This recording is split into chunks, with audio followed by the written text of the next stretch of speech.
The algal biofuels are very, very exciting for us. While we're working aggressively to commercialize cellulosic ethanol and other advanced biofuels in the near term, we're also fostering emerging technologies that hold substantial promise for the future, such as algae. Biofuels derived from blue-green algae, microalgae, and macroalgae hold great potential, but I think, as we all know, are far from being cost competitive now. Many technical and economic challenges must be overcome in the areas of algal strain development, cultivation, harvesting, extraction, conversion, and overall supply chain logistics. But under the Recovery Act, DOE competitively awarded $49 million to an algal research consortium, the National Alliance for Advanced Biofuels and Bioproducts, to tackle a broad range of barriers to commercializing algae-based fuels. Through the Recovery Act, we are also cost-sharing pilot-scale and demonstration-scale integrated biorefinery projects, deploying algal technologies in Riverside, Pennsylvania, Freeport, Texas, and Columbus, New Mexico. Here's one of the most exciting parts of my talk today, is I would like to make a little announcement. I'm excited to announce our latest investment to accelerate algal biofuels. DOE is selecting 3 additional R&D consortia teams to receive up to $24 million to address key hurdles to scaling up algal biofuels production. The 3 consortia teams are the Sustainable Algal Biofuels Consortium in Mesa, Arizona, led by Arizona State University, the Consortium for Algal Biofuels Commercialization, led by the University of California at San Diego, and the Solana Consortium in Kailua, Kona, Hawaii. Each of these projects will leverage the strengths of universities, national labs, and private industry to address key hurdles in areas such as biochemical conversion of algae to fuels and products, algal crop production, nutrient utilization and recycling, and integration of new algal harvesting technologies. DOE's funding leverages additional investment of over $170 million. I've got a second announcement. Oh, is that a little clap? We'll take it. I have a second announcement. I'm pleased also to announce the Biomass Program at DOE's release of the National Algal Biofuels Technology Roadmap. This report is based on input from literally hundreds of scientists, engineers, industry representatives, and other stakeholders. And it summarizes the current state of algae-to-fuels technology and the challenges that have been identified regarding scaling up algal biofuels production.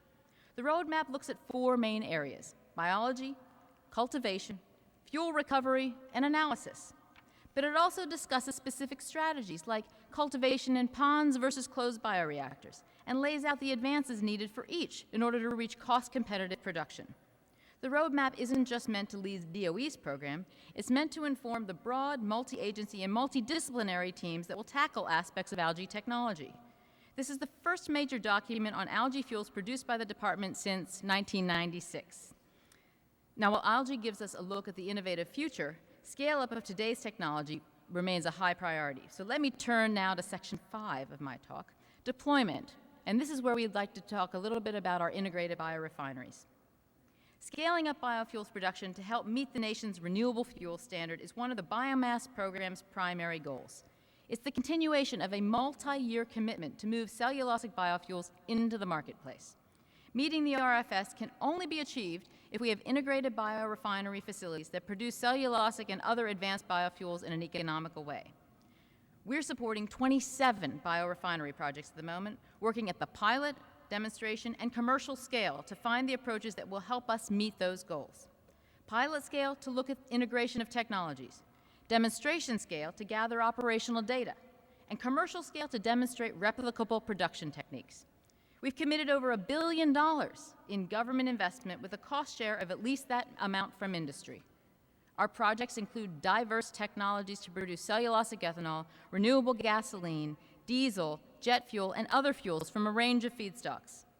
Our pilot-level projects, 1 ton per day, like Logos Technologies in Visalia, California, and Solazyme in Riverside, Pennsylvania, are focused on validating the first integration of technologies and are intended to allow for greater scale-up. Our demonstration-level projects, that's 50 to 70 tons per day, aim to provide the operational data that is so vital for our partner companies to secure financing for commercial-scale replications. These include projects like Mascoma in Michigan that will use wood waste to make biofuels. And our commercial-scale projects at 700 tons per day are designed to demonstrate the cost-effective and replicable production of biofuels, as well as power and products, including Abengoa in Hugoton, Kansas, that will use agricultural waste to make cellulosic ethanol and generate electricity. And Range Fuels in Georgia that will use forest residues to make biofuels. As you can imagine, these first-of-a-kind facilities will likely face challenges that none of us have yet foreseen. As additional plants enter their construction phases, we'll be closely reviewing their progress and working with them to overcome technical and procedural hurdles. We'll also depend on our partners' hard work and commitment to bring our shared investments to fruition. Sixth category, financing for integrated biorefineries. Obtaining the necessary financing, also known as loan guarantees, for first-of-a-kind multi-million-dollar commercial-scale facilities remains a hurdle. One critical component is gathering the operational data needed to secure financing for commercial-scale replications. We also recognize that meeting the renewable fuel goals will require solid sources of financing. It's been difficult for biofuels companies, we know, to meet requirements for long-term fixed-price offtake agreements. It's been a particular challenge for brand-new companies. So what are we doing? We're working closely with DOE's Loan Guarantee Program to address concerns regarding securing guarantees for biorefineries. And DOE and USDA have also started a joint working group on how to support the industry. We're talking with other federal agencies about making upfront commitments to use biofuels and continuing discussions with blenders to have them work with biofuels. We are not where we need to be yet, but we're making progress so that biofuels can be deployed at speed and at scale.